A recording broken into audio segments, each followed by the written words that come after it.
Baik, di sini Dina akan melakukan teknik kursi kosong. Dina itu akan mengungkapkan perasaan Dina, rasa kemarahan, kesedihan, apapun yang ingin Dina sampaikan dari yang Dina pendam dari sejak dulu sampai sekarang. Nanti boleh diungkapkan di sini. Bayangkan di sini ada seseorang yang Dina tuju. Sebelumnya silahkan pejamkan mata Dina, tarik nafas, rileks. Bayangkan seseorang yang ingin Dina sampaikan nanti berada di depan Dina setelah Dina membuka mata. Silahkan sekarang buka mata Dina dan ungkapkan apa yang ingin diungkapkan oleh Dina.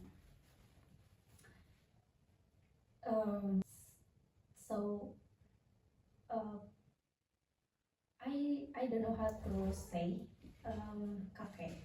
I think mungkin sejak pertama kali saya mendengar nama Anda, sejak saya mulai bisa dibilang mulai bertumbuh seiring dengan waktu, saya selalu memiliki pikiran kalau misalkan Anda itu adalah orang yang sangat luar biasa. Anda adalah orang yang mulia, dan Anda adalah seseorang yang memiliki magnet untuk bisa menarik kepercayaan orang lain. Selain karena saya mendengar omongan dari orang di sekitar saya mengenai Anda, ibu saya yang notabene adalah putri Anda sering sekali menceritakan hal-hal yang mungkin bisa dibilang hal-hal yang sangat baik mengenai Anda. Dia selalu mengatakan kalau misalkan Anda adalah orang yang sangat bijaksana, berkarisma, baik hati. Orang-orang selalu menyanjung dan juga mengagumi Anda. Di samping Anda karena Anda adalah seorang tokoh agama, tapi Anda juga merupakan seseorang yang dihormati karena ilmu Anda.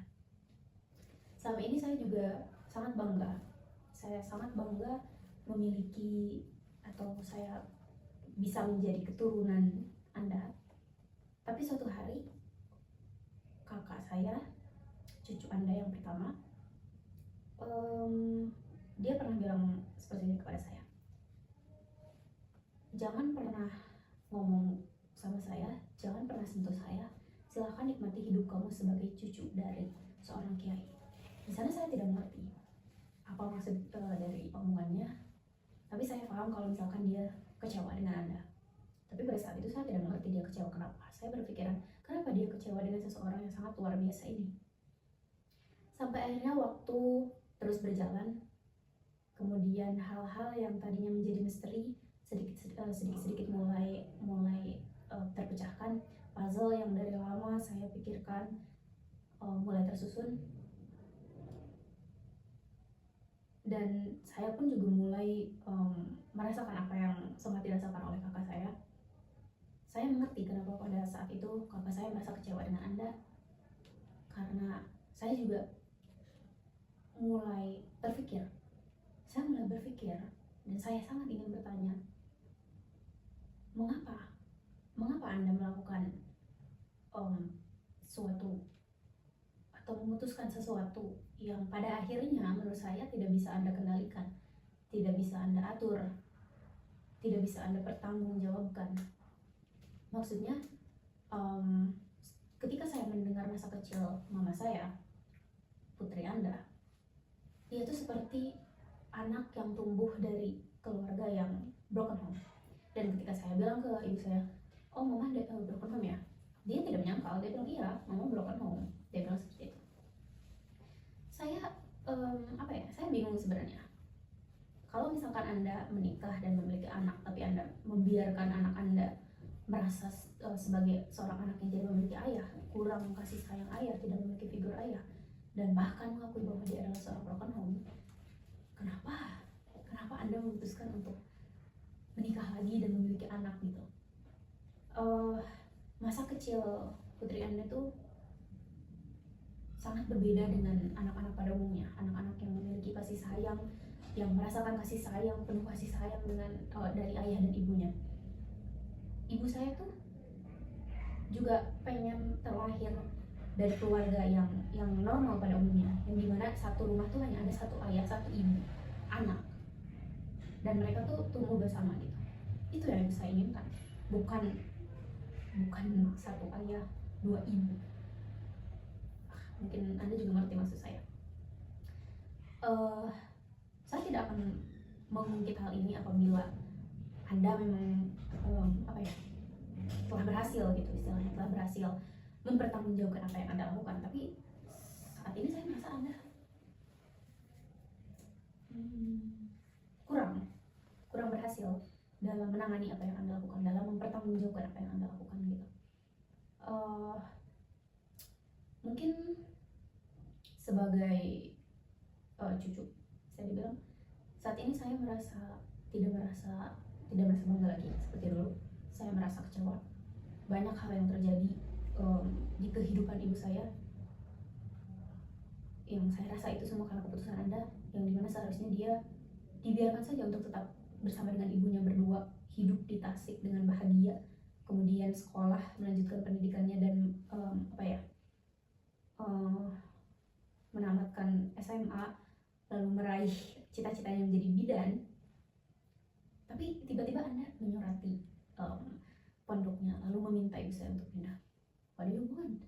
I think memangnya ibu saya jadi apa ketika pindah juga gitu. Maksudnya kayak yang tadinya dia tuh diperlakukan oleh semua orang sangat baik, tiba-tiba anda suruh pindah, kemudian dan Anda suruh pindah, itulah awal mula dari semua kemalangan yang terjadi di hidup ibu saya yang tidak pernah berhenti, I think bahkan sampai sekarang.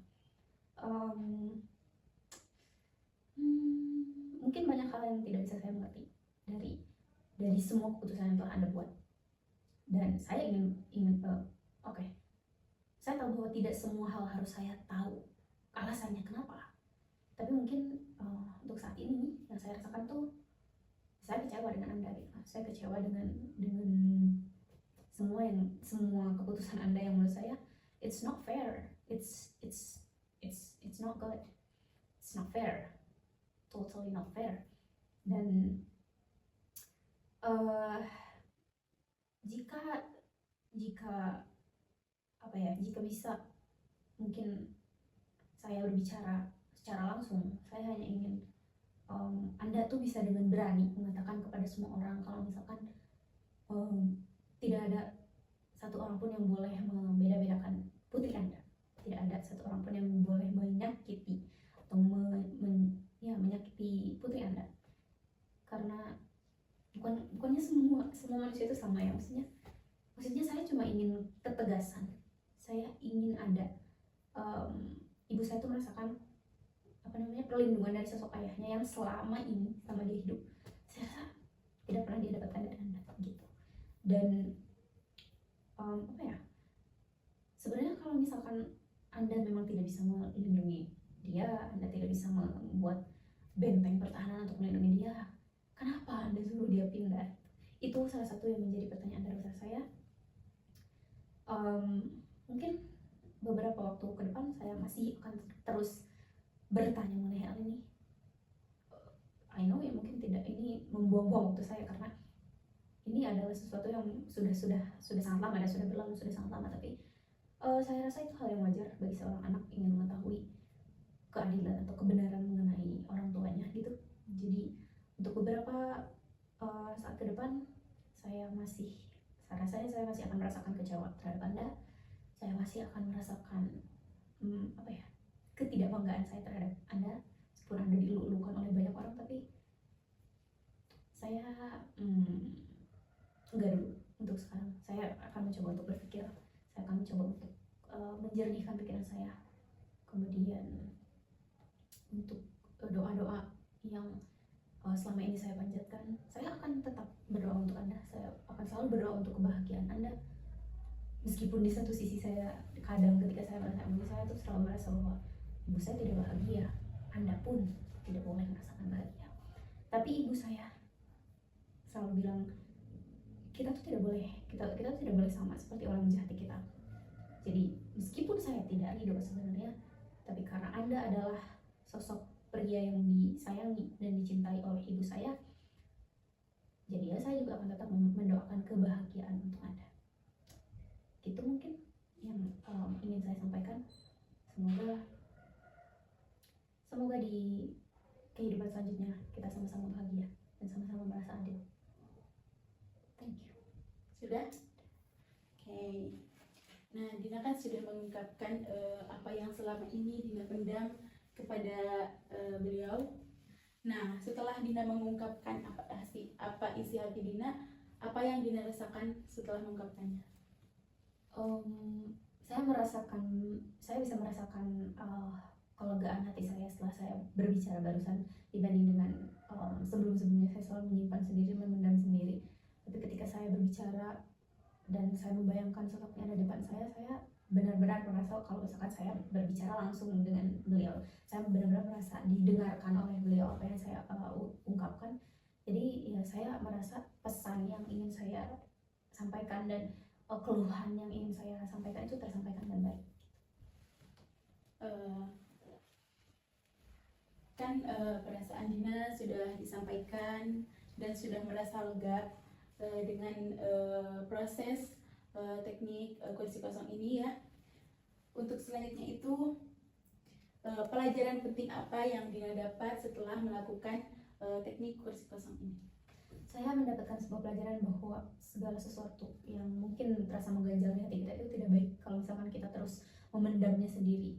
Kayak misalkan tidak pernah kita share atau tidak pernah kita coba untuk ungkapkan, itu tidak baik karena pada akhirnya kan hanya diri kita sendiri yang merasakan sakit. Dan saya rasa itu akan rasa sakit dari apa yang kita pendam itu akan menyebar ke diri kita yang pada akhirnya akan membuat diri kita itu beraura negatif dan juga sering bisa dibilang sensitif dan mudah tersinggung dan mudah merasa sakit hati gitu. Jadi saya merasa dengan menggunakan metode ini kita tuh diajarkan atau misalnya diberitahu kalau misalkan apa yang ingin kita ungkapkanlah gitu, apa yang ingin kita ceritakanlah gitu. Karena di dunia ini tuh banyak orang yang bersedia untuk mendengarkan cerita kita gitu. Oke, terima kasih. Saya apresiasi atas apa yang selama ini Dina jalani, masalahnya itu ya sangat berat ya. Saya juga bisa merasakannya gitu. Ini bukan masalah kecil, apalagi ini tentang keluarga gitu. Tapi dengan Dina dalam keadaan itu, Dina itu bisa tetap kuat dan juga masih bisa berpikir positif meskipun masih ada beberapa hal yang Dina itu masih menyimpan sesuatu yang kurang baik gitu. Tapi semoga kedepannya Dina selalu diberikan kesehatan, kebahagiaan, dan masalah ini bisa cepat selesai. Mungkin untuk sesi konseling pada sore hari ini sudah selesai. Saya ucapkan terima kasih sudah berkenan untuk berkonsul kepada saya. Dan jika nanti Dina ingin bercerita lagi atau ada hal-hal apapun yang rasa ingin Dina ungkapkan, ingin ceritakan, boleh hubungi saya lagi. Oke, terima kasih Dina sudah berkenan. Mungkin dicukupkan sekian sesi konseling dari saya. Assalamualaikum warahmatullahi wabarakatuh.